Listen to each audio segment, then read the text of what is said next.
May I call on the next speaker, Dr. Niranjan Karthik?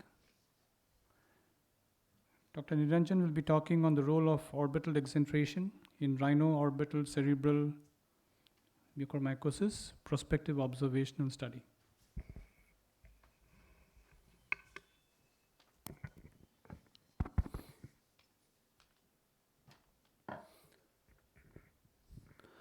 Good morning, respected judges and one and all here. So today my topic is going to be on the role of orbital exenteration in the management of RHINO orbital cerebral mucormycosis in a tertiary care hospital. So the aim was to understand the indications of orbital exenteration in patients with ROCM and to analyze the outcomes and the prognosis of the same. And it was a prospective observational study conducted over a period of 6 months. And the inclusion criteria were those consecutive patients who were suspected and diagnosed to be with stage 3 of mucor, and those who were deemed unfit for the surgery and unwilling to participate in the study were excluded. So the clinical evaluation followed by diagnostic nasal endoscopy with indirect ophthalmoscopy for retinal manifestations were conducted, and CT of paranasal sinuses were done in all, and MRI brain with orbit was performed in all the patients if intracranial spread was suspected. All of them were started on intravenous amphotericin B, and intraorbital dose of amphotericin B was given in stage 3 or worse. So those who progressed despite this adequate administration of amphotericin were taken up for functional endoscopic sinus surgery, and if they were tested positive for mucormycosis on histopath, were further planned for orbital exenteration. So lid sparing exenteration was the method of choice, and post-operatively the steps of the lid sparing exenteration was done, and post-operatively the patients were closely monitored, and if slough was noted, regular wound toileting was done to ensure good hygiene. So among the people who went on to have exenteration done, most common age group was that of 51 to 60 years, which constituted almost 1/3 of the population, and around 52% and 48% was equally poised between the two sides, the right and the left. And 72% of them were males, and 28% of them were females. So 12 patients, that is almost 1/3, were negative or didn't have a history of being tested for COVID, and only one out of them, out of the 36, were tested to be non-diabetic, were noted to be non-diabetic. And 8% of them were planned for repeat FES procedure with orbital exenteration in a single sitting, because they had multiple comorbidities which precluded them from having multiple episodes of anesthesia. All of them, all 100% of them had sinonasal involvement, and lastly 9% of them had even cavernous sinus involvement on imaging, and 5% had orbital apex syndrome. So on histopathological examination, surprisingly 5%, that is 2 of them were tested negative for mucormycosis, and 89% of them had good healing of socket, while 11% of them required 2 or more sittings of slumpectomy. And lastly, 53% of them were stable and discharged, while remaining 17 took a longer duration. So moving on to discussion, there were several studies, but none of them at that time had been published regarding management in the background of COVID. So here are a few studies which showed very much of a correlation to our study that was conducted in our center. And surprisingly, the 12% of the patients who did not have COVID being tested positive, probably they could have had an asymptomatic infection gone unnoticed.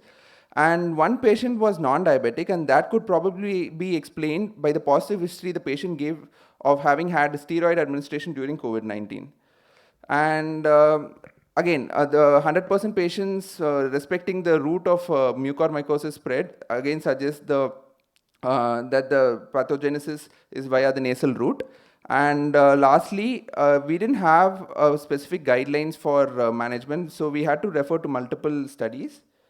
And yeah, so I would like to conclude by saying that advanced stage of mucormycosis has a very rapidly worsening course, and exenteration, though mutilating, can be life-saving. Thank you. Thanks, Dr. Niranjan. It's still not clear what the indications for exenteration were.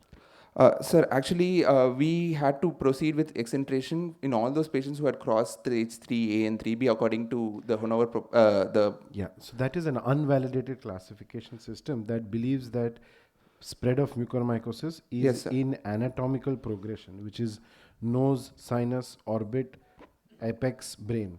Yes, sir. Now, of course, with the help of the data in the past 2 years, we know that is not true. Yes, sir. We are having nasal normal mucosa, sinus involvement, without orbital involvement, intracranial extension. Yes, sir. So unless a study is validated or a classification system is validated, it cannot be used widely. Stage 3, what you call stage 3 is not really universally accepted as stage 3 or stage Yes, 1 or whatever stage it is. Right. So I think we need to be mindful of that. And MRI is indicated in all patients, not only if intracranial extension is Right, sir. right. So I think it's important to know that in understanding the management of mucormycosis in general. Right.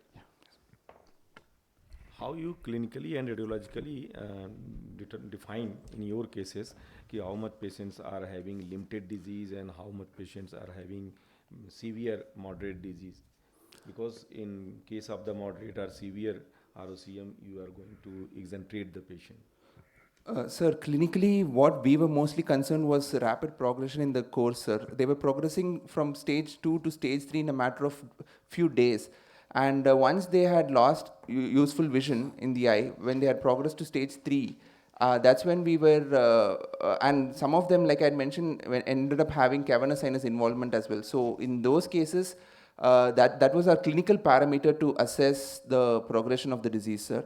And radiologically, we performed MRI in order to look for any intracranial spread, or in the same patient to ensure or to establish the fact that they had progressed in stage clinically after observing clinical progression. By establishing the same using radiology, we planned the patient for exenteration, sir.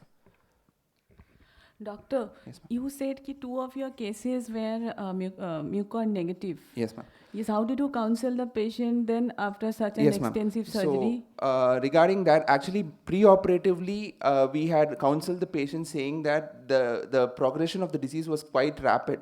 Especially those 2 patients, I still remember, they had such extensive proptosis that they were the ones who were asking us for exenteration to be done. That was their symptomatic status. And when we were trying to establish the histopathological evidence, that was very difficult for us if not for exenteration, because we were not getting positive specimens on FES. So after the procedure of exenteration, it wasn't difficult for us because they were symptomatically much better. And explaining that was positive. What we could make out was the specimen was probably the samples were taken much more anteriorly, and the disease could have been more of a posterior component, which could have been missed in the histopathological examination, is what we attribute the missing of those 2 cases, ma'am. Actually, indication of exenteration is individualized. Yes, sir. And it depends on the aggressiveness of the disease and how the patient respond to antifungal chemotherapy. And these are the factors. Yes, sir. Thank you, sir.